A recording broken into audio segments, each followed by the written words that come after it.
Selamat malam rekan-rekan YIC, selamat datang di Persekutuan Online Youth in Christ Sabtu 19 September 2020. Aku harap teman-teman dan keluarga teman-teman tetap sehat, tetap baik-baik aja dan serta dalam lindungan Tuhan. Teman-teman, minggu ini kita akan firman akan dibawakan oleh Evangelis Iwanwati, dimana kalau teman-teman mengikuti ibadah Persekutuan Online YIC di minggu-minggu kemarin, bulan September ini kita berbicara mengenai sebuah komunitas. Dan minggu ini kita akan belajar tentang perbedaan-perbedaan yang ada di dalam sebuah komunitas. Mari teman-teman, sebelum kita memulai persekutuan online kita rendahkan hati kita siapkan hati kita untuk memulai persekutuan online, untuk mau belajar dan menerima pesan-pesan dari Tuhan. Mari kita bersatu di dalam doa. Malam Tuhan, terima kasih berkat Tuhan, terima kasih pimpinan Tuhan, terima kasih Tuhan yang kumpulkan kami di sini. Tuhan, Engkau berkati masing-masing dari kami Tuhan, biarkanlah kami bisa paham, kami bisa mengerti apa yang mau Tuhan sampaikan, kami bisa belajar lagi untuk tahu apa kehendak Tuhan atas hidup kami. Dan Tuhan berkati juga pembicara dan penata layanan yang akan melayani Tuhan hari ini, biarkanlah lewat penata layanan, lewat ibadah online Youth in Christ ini kami bisa mengerti apa kehendak Tuhan, kami bisa belajar dan bisa terus mengaplikasikan firman-firman Tuhan dalam hidup kami. Terima kasih Bapak, terima kasih Tuhan, berkati persekutuan online ini dari awal, pertengahan hingga akhirnya. Di dalam nama Tuhan Yesus Kristus kami berdoa dan mengucap syukur. Amin. Oke teman-teman, let's worship Him together.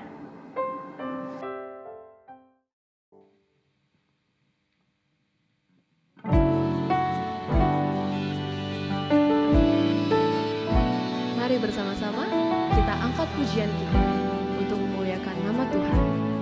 Kita sorakan Hosana, Hosana in the highest.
persiapkan hati kita.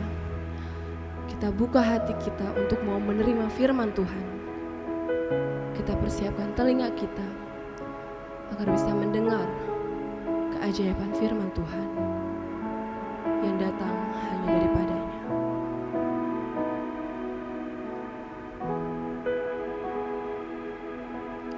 Satu-satunya yang ku andalkan, satu-satunya yang ku percaya. Engkau sumber kekuatan, sumber pengharapan, sumber kedamaian. Satu-satunya yang ku andalkan, satu-satunya yang ku percaya. Engkau Tuhan memberkati, Tuhan penyembuhku, Tuhan pemulihku. Engkau Tuhan memberkati, Tuhan penyembuhku, Tuhan pemulihku. Engkau Tuhan memberkati, Tuhan penyembuhku, Tuhan pemulihku.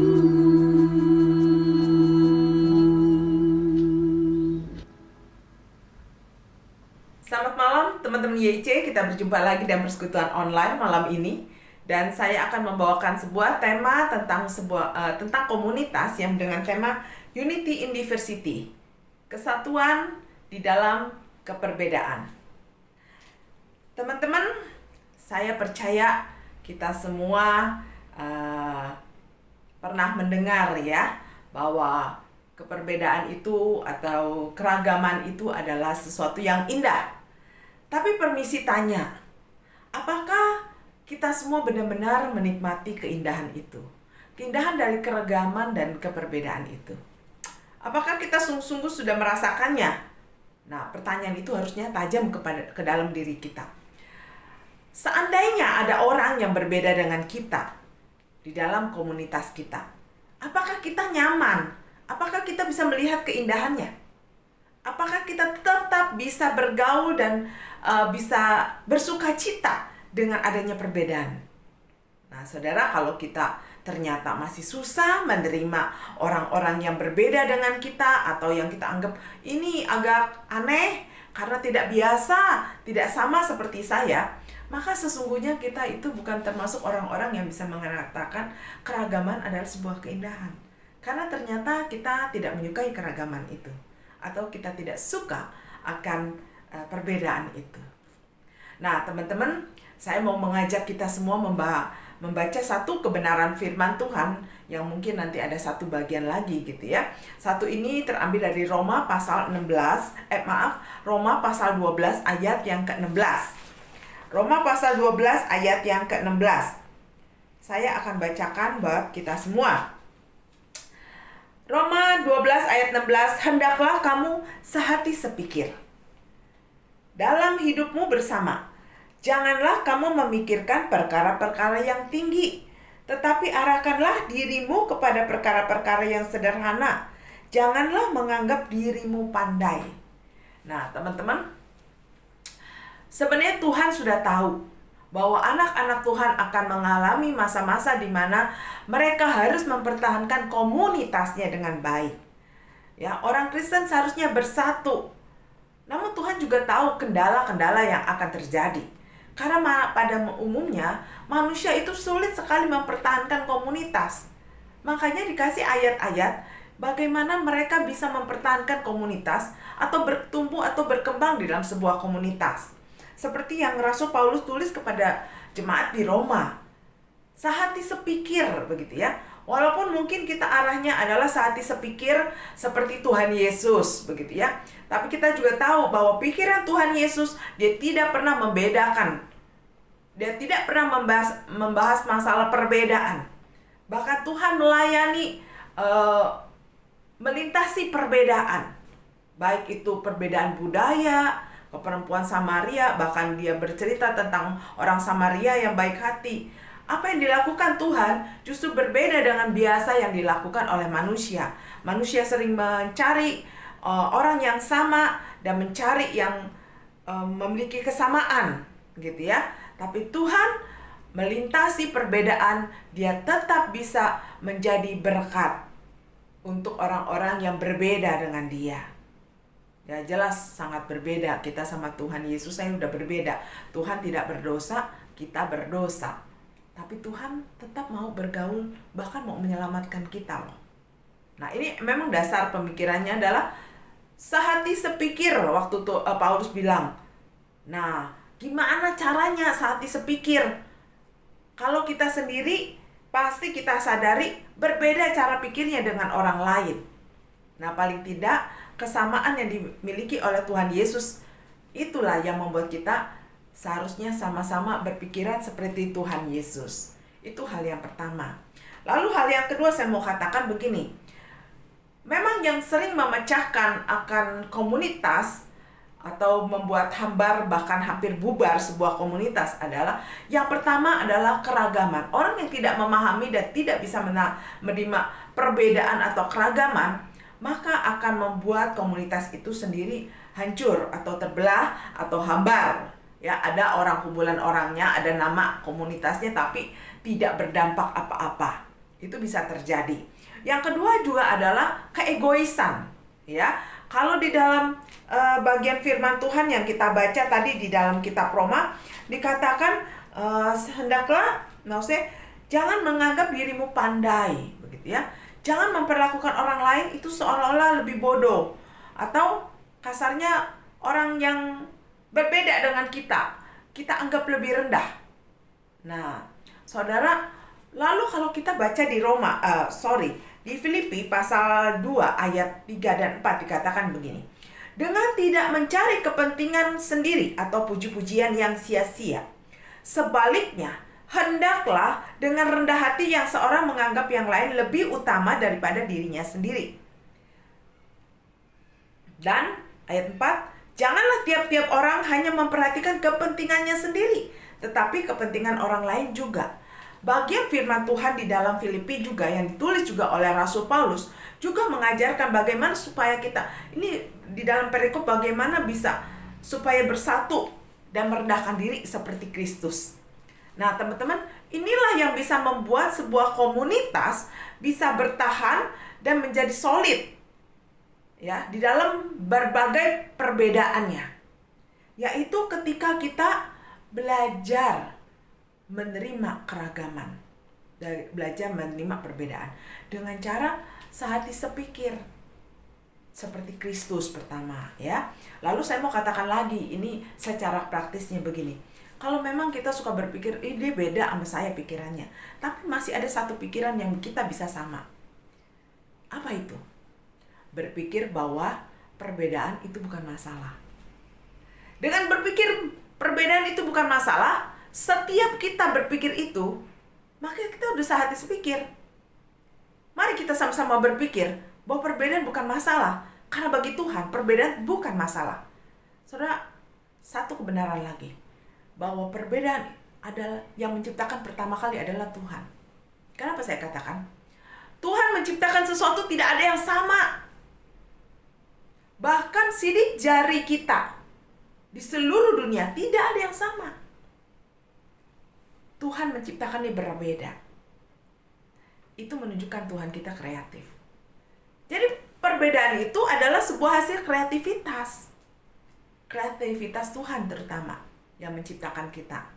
Jadi kalau kita menolak perbedaan begitu ya, Anda sama juga tidak kreatif begitu ya. Tidak juga Anda juga berarti bisa saja menolak kreativitas Tuhan. Karena teman yang menciptakan, teman saudara yang berbeda itu adalah hasil ciptaan Tuhan juga. Semua kita adalah karya Tuhan. Dengan posisi yang Tuhan tempatkan masing-masing yang membuat akhirnya kita kaya dengan pengalaman masing-masing. Kalau disatukan banyak tuh pengalaman orang-orang begitu ya. yang Tuhan cipta, yang memang Tuhan tempatkan dengan cara yang berbeda-beda sehingga punya pengalaman berbeda-beda.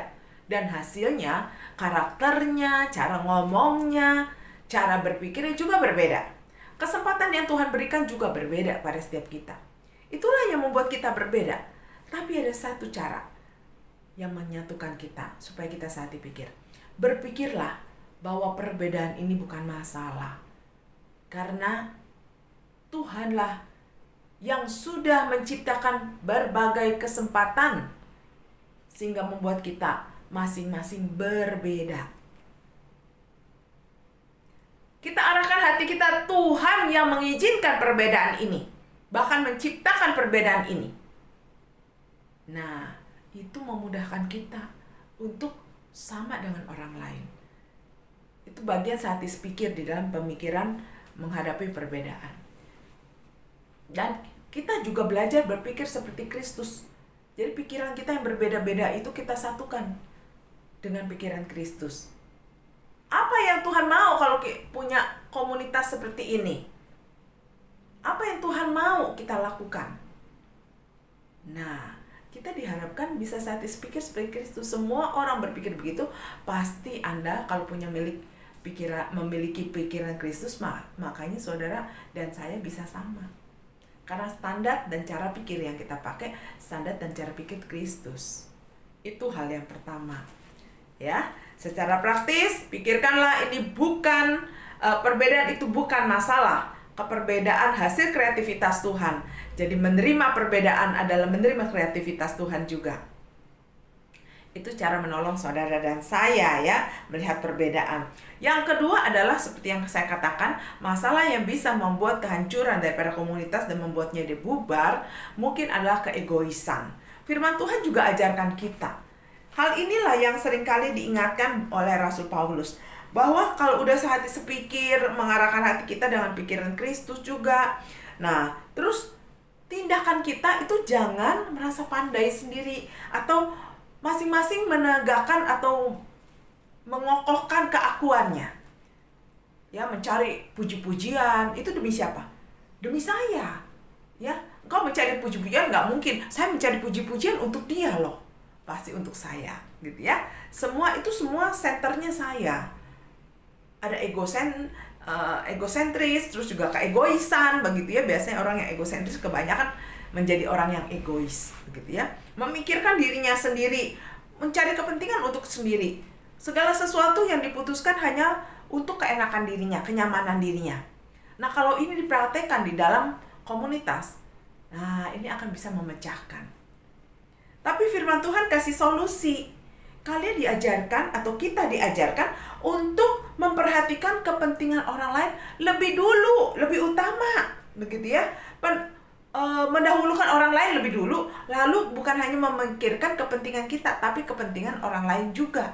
Itu yang diajarkan firman Tuhan. Saudara, siapa sih yang nggak mau dikasihi? Siapa sih yang nggak suka diperhatikan? Semua orang suka. Anda dan saya suka diperhatikan.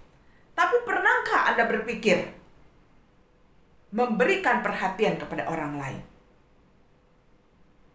Kita semua senang diperhatikan. Tapi kalau semua orang jadi penunggu untuk diperhatikan, siapa yang akan memberikan perhatian? Firman Tuhan ajarkan setiap kita harusnya proaktif di dalam sebuah komunitas. Bukan mencari perhatian seperti yang dikatakan. Jangan cari untuk kepentingan dirimu sendiri. Tapi kepentingan orang itu perlu diperhatikan. Karena punya kebutuhan semua orang. Jadi berlomba-lombalah kita untuk belajar memperhatikan orang lain. Care, peduli.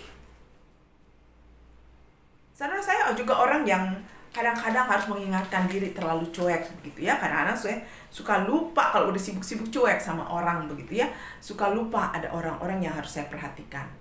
Tapi saya kembali mengingatkan setiap diri saya mengingat satu nama. Saya berusaha kalau orang itu walaupun udah lama, teman lama, saya berusaha menyapanya. Kadang bahkan saya melihat gini, kadang Tuhan itu menguji kepekaan kita.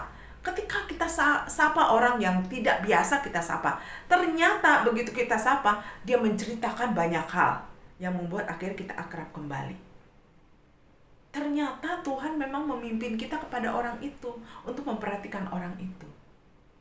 Jadi untuk menjaga sebuah komunitas, belajarlah perhatian kepada orang lain, memikirkan orang lain, menganggap orang lain lebih utama daripada diri kita sendiri. Karena itulah yang diajarkan Tuhan.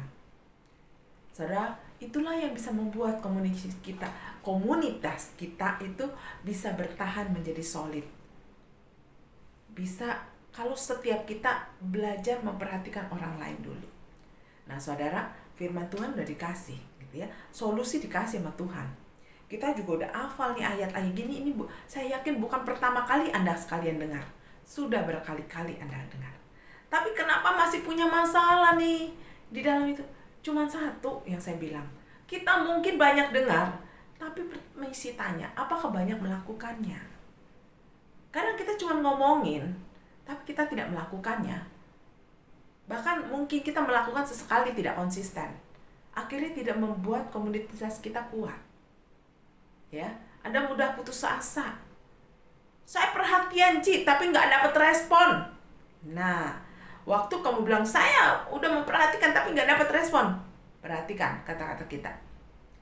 Nggak dapat respon. Bukankah itu artinya kamu menunggu perhatian orang lain?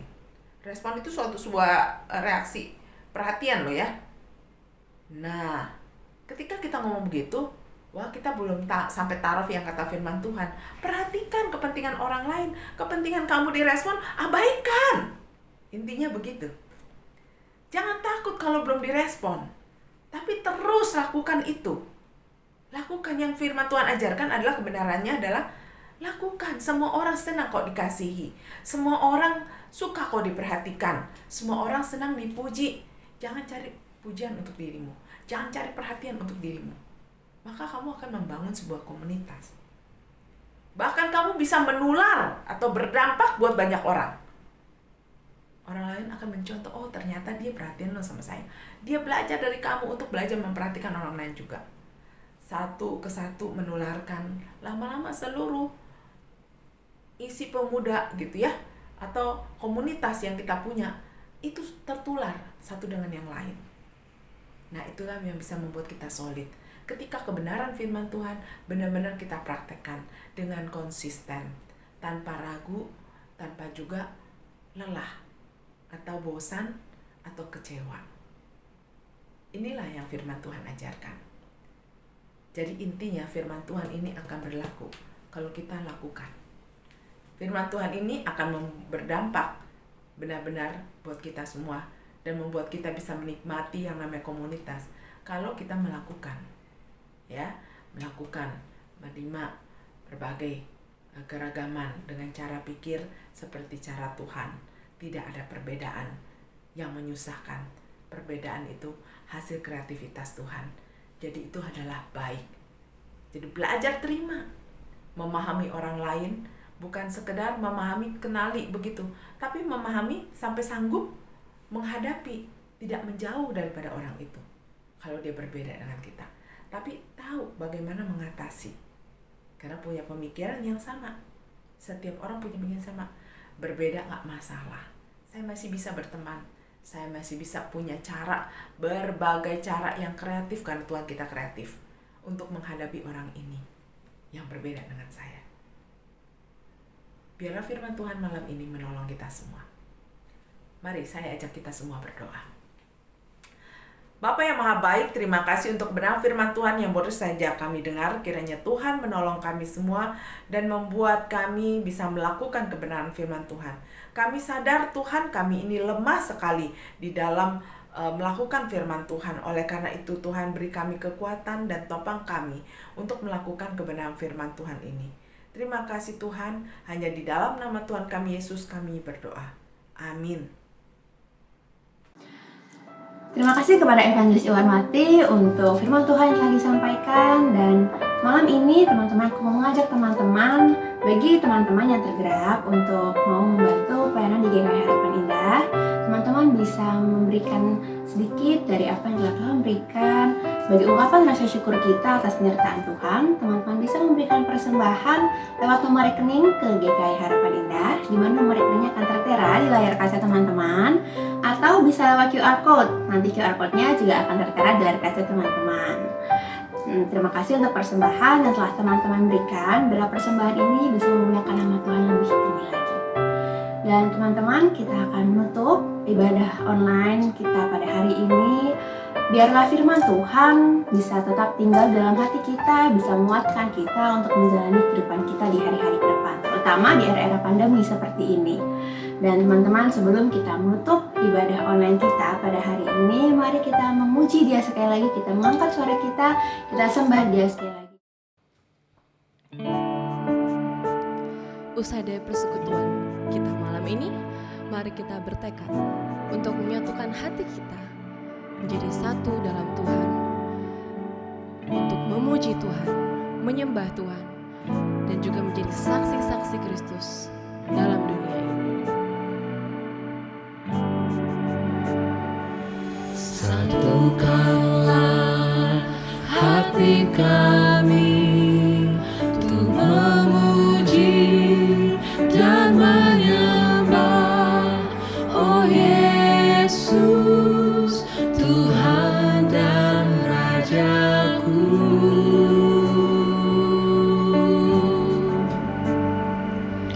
Eratkanlah tali kasih di antara kami semua, oh Yesus, Tuhan dan Rajaku.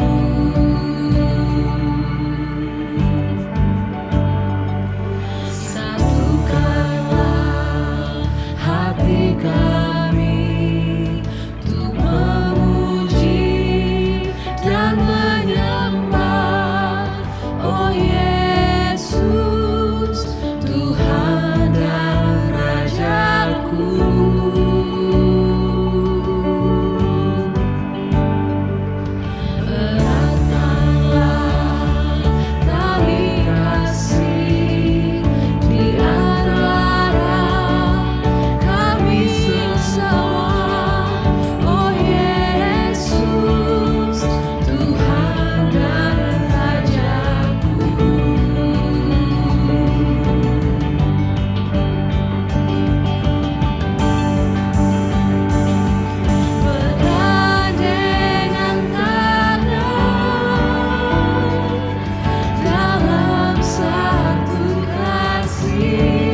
Natal, ini adalah akhir dari ibadah online kita. Selamat malam minggu teman-teman YIC.